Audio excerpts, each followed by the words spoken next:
Hello everyone, I'm True Storyteller, and I'm here to guide you today. I know many of you use these videos to relax and fall asleep, so before you drift off, don't forget to like this video and subscribe to the channel. Also, let me know in the comments, where are you watching from, and what time is it right now? Now, get cozy, settle in, and let's begin.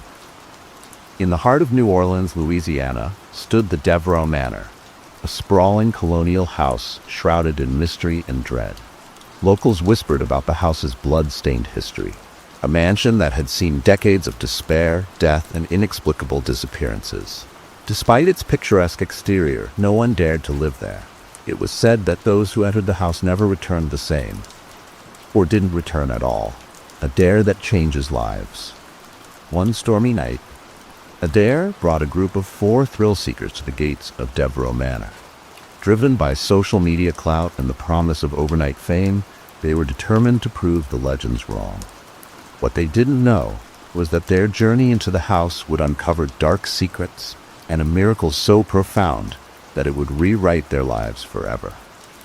Chapter 1. The Dare. Sarah, a paranormal investigator with a growing online presence, couldn't resist the challenge when her best friend Leo brought up the idea. He was joined by Emma, a skeptic with a sharp wit, and James, a tech-savvy camera operator who could turn any mundane event into a viral video. "We'll spend one night inside the house," Sarah said as she loaded her equipment.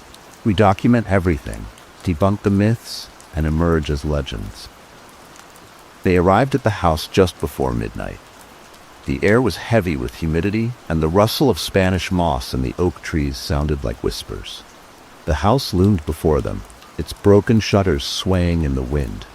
"This place screams bad idea," Emma muttered, hesitating at the gate. Sarah smirked. "That's exactly why we're here." Chapter 2, A House That Breathes. As the group stepped inside, the door creaked ominously, sealing shut behind them. The foyer was a tableau of decay, faded wallpaper, broken chandeliers, and a faint, metallic smell that hinted at something sinister. Leo lit a flashlight, the beam catching strange symbols etched into the walls. "What are these?" "Protective wards," Sarah replied. "Whoever lived here was trying to keep something out, or trap something in." The group explored cautiously, filming every creak, every shadow, every unexplainable chill. In the grand dining room, they found a dusty table set for 12, with untouched plates and silverware. "Creepy dinner party for ghosts?" Emma joked, but her voice trembled. Then came the first sign. James's camera captured a faint shadow darting past a cracked mirror. "Did anyone else see that?" The group froze. The shadow wasn't just a trick of the light, it moved with intention. Chapter 3. Whispers in the Dark. As midnight struck, the house came alive. Whispers echoed through the hallways, soft and unintelligible at first, then louder, forming words. "Help us." Sarah's blood ran cold. "Did you hear that?" Leo nodded, his face pale. "Who's asking for help?" The whispers turned into screams, leading them to a locked room on the second floor. Emma picked the rusted lock, and the door swung open to reveal a nursery frozen in time.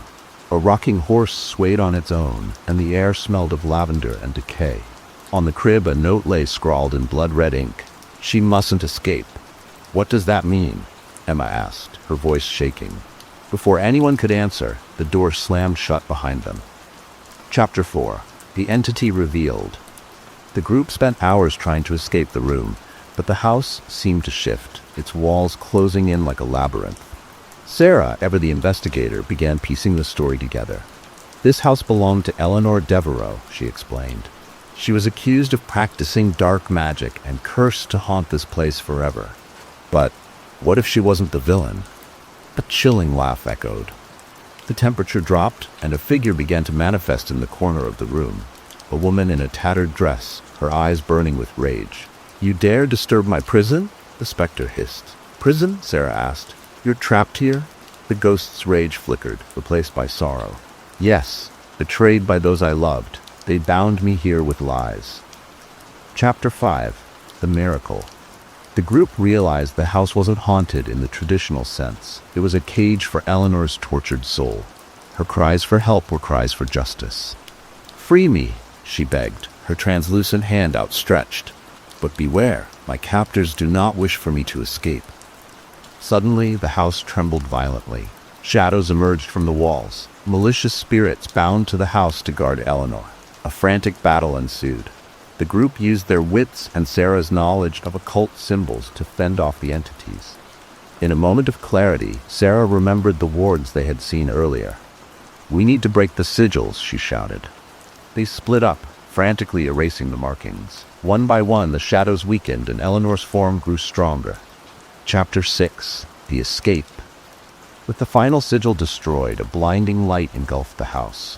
Eleanor let out a cry of gratitude before her spirit ascended, leaving the house eerily silent.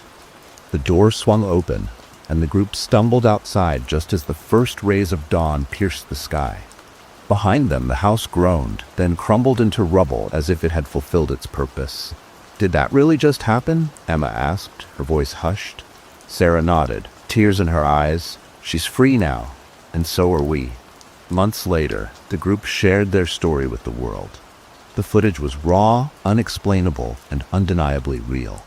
Devereaux Manor was no longer a place of fear, but a testament to resilience and redemption. And though they never sought fame, their story became legendary, proof that even in the darkest places, miracles could happen. What do you think? Could this story be true? Share your thoughts in the comments, and let us know if you've ever encountered the supernatural.